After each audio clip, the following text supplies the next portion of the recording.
کھان لگا ہوا، تو لقمہ بناتے بناتے چھوڑ کے اٹھ گئے. گھر والوں نے کہا آپ نے روزہ رکھا ہوا تھا، افطار کر لیں. کہنے لگے میں کر تو لیتا، مجھے اپنا بھائی مصعب بن عمیر یاد آ. انہوں نے کہا کیا ہوا تھا؟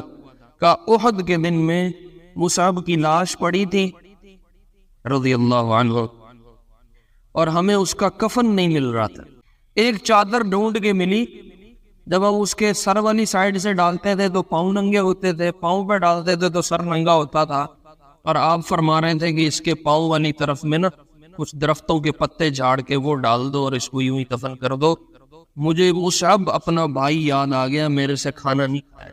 تھوڑی دیر کے لیے فلسطین والوں کی وہ آنسو اور وہ خون اور وہ بوٹیاں اور وہ لاشیں اور وہ آپ سامنے رکھو، اور ادھر کرکٹ میچ کو دیکھ کے بیٹھ کے انجوائے. تھوڑی سی بھی اگر انسانیت ہے نا تو میرا نہیں خیال کہ اس کو کوئی مزہ